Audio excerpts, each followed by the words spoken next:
수다. 그러나 그렇게 해서는 어리석은 수다에 노출되고 만다. 이게 인용 부분이에요. 데리다의 아듀 레비나스에 지정한 거예요. 다시 읽겠습니다. 그러나 그렇게 해서는 어리석은 수다에 노출되고 만다. 시를 쓰지만 한국시의 전통과 달리 철학을 고수한 데리다와 달리 수다를 버릴 수 없다. 아니 수다를 버리지 않겠다. 소음 없는 음악이 있을 수 없고 누추한 육체를 만나지 않을 사랑을 기다리지 않기 때문이다. 영을 믿지만 영을 만나기까지 눈을 똑바로 뜨고 육체와 소음과 수다를 견뎌야 한다는 사실을 알기 때문이다. 시작 노트. 나는 자크 데리다를 근대 문명의 기반을 제공한 르네 데카르트에 비유하여 그만큼 대단한 21세기의 탈근대의 철학자라고 생각해요.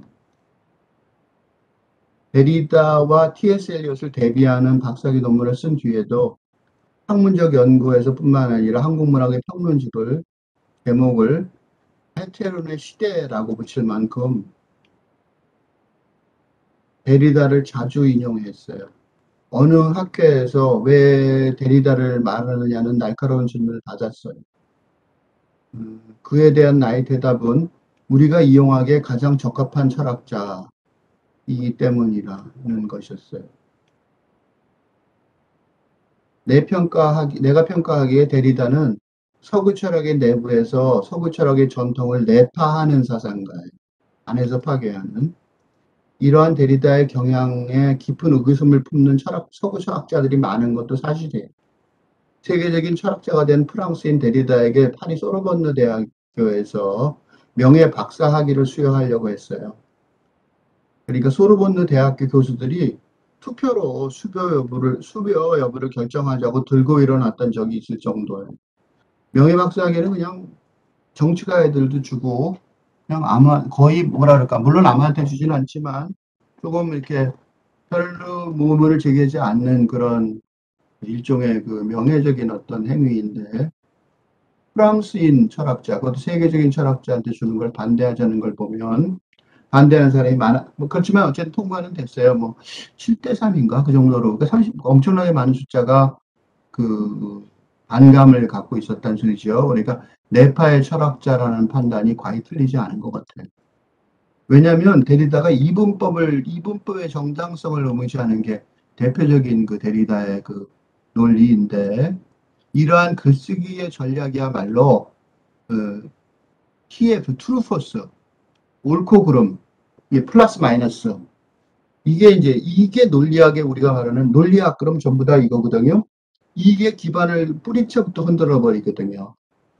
이러한 데리다의 철학적 작업은 여성에 대한 남성의 우위 체계를 의무시하는 페미니즘 이론이 확고하게 자리 잡을 수 있을 정도로 그런 것들처럼 백인 서구 중심의 근대적 사고 체계에 결정적인 타격이 가해지기 시작했거든요. 사실은 데리다의 도움을 받아서. 이 시에서는 이렇게 고마웠던 데리다의 이론 자체의 약점을 지적하기 시작하고 있어요.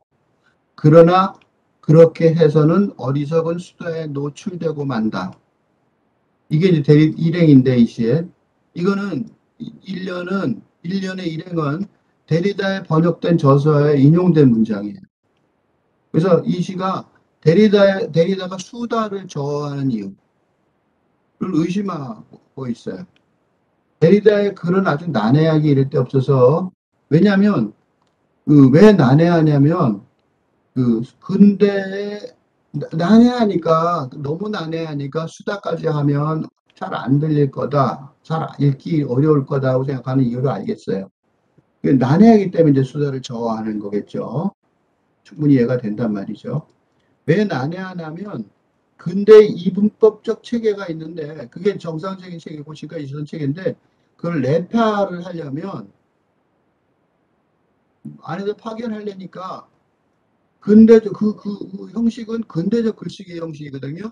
그러니까 근대적인 형식을 가지고 근대 자체를 내파하는 거죠. 그러니까 이게 꼬여 있죠. 그래서 이중적으로 꼬여 있는 방식으로 글을 쓸 수밖에 없기 때문에 그래요.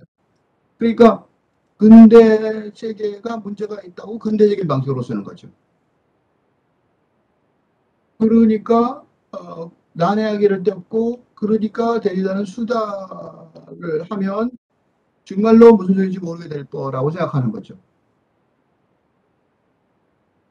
그래서 이 문장에서 데리다는 자신의 글이 그 어리석은 수다를 적절히 피해서 이렇게 어렵지 않다. 이 정도면 내가 수다쟁이는 아니고 그 피해서 한 결과다. 난해하긴 하지만 그렇게 피한 결과니까 논리적으로 설명이 되고 논리적으로 충분히 이해가 될 거다라고 주장을 하는 거죠. 그러니까 일상생활의 수다를 조금 더 인정하지 않는 마음가짐으로 철학적 글쓰기를 하고 있다. 그 말이 되죠. 근데 이 연에서 시를 쓰지만이라고 요만큼만 썼는데 그 이유는 이 불완전한 구문이죠. 시를 쓰는 구지만 그리고 어, 위에 시를 쓰지만 여기 한 문장인데 아예 다른 문장은 시작도 안 됐죠. 이게 이제 종속절이지 쉽게 말하면 문장이 두 개가 구성되는 복합 문장일 때 중심이 되는 주절은 아예 없는 거죠. 뭐 무슨 말이든 뒤에 나올 수 있는 그런 말이죠. 근데 이런 이행을 쓴 이유는 지금 필자가 쓰고 있는 지금 시라는 장르의 특성을 장악하고 있음을 독자에게 확인시켜 주고 싶기 때문에 그랬어요. 그러니까 수다. 그것도 어리석은 수다에 노출되지 않은 노력이 가장 강조되는 글쓰기 장르가 바로 시가 수다. 그냥 멀겠죠. 아마 시일 것이기 때문에 그래. 데리다가 철학에서 어리석은 수다를 피하고 싶어 했으며 그리고 또 그가 시를 다른 철학자들과 마찬가지로 미래의 세계상을 개척하기 위한 아주 중요한 장르라고 이거는 거의 대부분의 그 탈근대 철학자들은 그 철학자들의 그 철학책의 결론 부분에 가보시면 버릇처럼 시가 앞으로 이 문제를 해결해 줄 것이다 라고 말하고 끝내요. 그러니까 자기네들이 해결하는 게 아니라 시가 해결해 줄 것이다. 그런 식으로 많이 아주 굉장히 많아요. 이렇게 감안한다고 보면 필자가 시를 쓰지만 이라고 양보절로 문학적 양보절, 문법적 양보절로 쓴 자세는 데리다의 글쓰기의 마음가짐에 정면으로 반대한다는 걸 확실히 보여주는 거죠. 내가 시를 써서 나도 수다를 피해야 된다는 그런 장르에서 쓰고 있지만 이렇게 얘기하는 거죠. 그러니까 3년에서는 이제 그러한 반란의 근거를 밝혀야 되는 거죠. 한국 시의 전통과 달리 철학을 고수한 데리다와 달리 수다를 버릴 수 없다. 아니 수다를 버리지 않겠다. 수다 그것도 시에서 한국 시의 전통은 서정시라는 한국 시의 전통이겠죠. 그 서정시라는 한국 시 전통에서 제일 나쁜 게 수다겠죠. 응축돼 있지 않은 이미지를 사용하게 될 테니까요. 그러니까 데리다도 문제지만 한국 시의 전통 자체도 지금 조금 반대하고 있는 거죠. 그 이외에 하나로 사연에서 소음 없는 음악 없을 수 없고 라는 말을 했어요. 음악, 우리가 듣는 음악, 특히 고전 음악, 클래식 음악은 당연히 아주 소음이 없죠. 정돈된 음악이죠. 근데 소음을 생각해 보면 현대 음악은 소음이 많죠. 대중음악에도 소음이 자의적으로 삽입되죠. 그런 현실을 생각하면 소음을 완전히 배제하는 음악을 중시하려는 태도는 지금 시대 뭐라고 뭐 탈건대라고 불러도 좋고 그렇게 안 불러도 좋겠지만 어쨌든 너무 귀족적이고 소음을 배제하는 건 배타적이라고 비판해야 될 거라고 생각해요.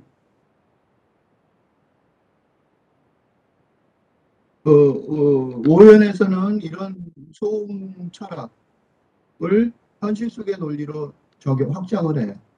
누추한 육체를 만나지 않을 사랑을 기다리지 않기 때문이다. 소음이 없는 사랑을 인간의 사랑이라고 할 수 없기 때문에 그래요. 누추한 육체, 사랑의 그 소음 없는 사랑, 이데아로서의 사랑, 그것만을 사랑으로 할 수 없어요. 누추한 육체의 만남을 전제로 하지 않는 사랑, 그런 이데아적인 사랑을 사랑이라고 할 수가 없기 때문에 그래. 바로 그러한 만남 때문에 누추한 육체 때문에 혼란스럽고 괴롭고 온갖 사연들이 많죠. 바로 그러한 만남 때문에 사랑의 스토리, 사랑의 이야기가 의미가 있기 때문에 그래요. 플라토닉한 러브로 끝난다면 사랑의 얘기는 그렇게 안 많아요. 물론 인간은 다 죽죠, 누구나. 그래서 육체가 누추한 이유는 내가 육체를 비웃어서 누추하다고 말한 게 아니라 언젠가는 버리고 가야 할 것이기 때문에 그래요. 사랑의 소음이라고 말할 수 있을 누추한 육체. 그걸 적극적으로 옹호하려는 입장이긴 하지만 그렇다고 해서 죽음을 무시하거나 배제하는 건 아니에요. 악착같이 사랑하고 살아야 된다고 말할 수는 없어요. 그래서 6년에, 일행을 6년에서 영을 믿지만이라는 단서를 달아놓았어요. 이 시의 마지막 부분은 다음과 같아요. 영을 믿지만 영을 만나기까지 눈을 똑바로 뜨고 육체와 소음과 수다를 견뎌야 한다는 사실을 알기 때문입니다. 이렇게 일행을 인연으로 만드는 시작법을 시작한 이유는 데리다, 그러니까 서구 철학 사상 전체에 대해 의문을 제기하지 않을 수 없다는 것을 일종의 선언처럼 보이기 때문에, 선언하는 것 같기 때문에 그래요. 일종의 선언 같잖아요. 선언하지 않을 수 없는 것 같은 거죠. 왜 선언하지 않을 수 없냐면 이제는 우리가 눈을 똑바로 뜨고 우리의 길을 가야 하기 때문에 그래요. 더 이상 추종할 수 하면서 따라갈 수 있는 사상을 어디서 쉽게 찾을 수가 없어요. 할 수 없이 우리가 인류의 맨 앞에 서 있다는 자각을,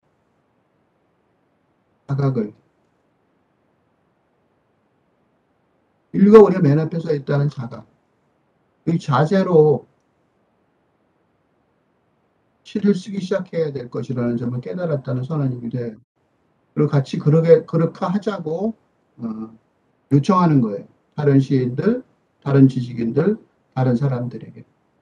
한 번 더 읽고 끝내겠어요. 수다. 그러나 그렇게 해서는 어리석은 수다에 노출되고 만다. 시를 쓰지만 한국시의 전통과 달리 철학을 고수한 데리다와 달리 수다를 버릴 수 없다. 아니, 수다를 버리지 않겠다. 소음이 없는 음악 있을 수 없고 누추한 육체를 만나지 않은 사랑을 기다리지 않기 때문이다. 영을 믿지만 영을 만나기까지 눈을 똑바로 뜨고 육체와 소음과 수다를 견뎌야 한다는 사실을 알기 때문입니다.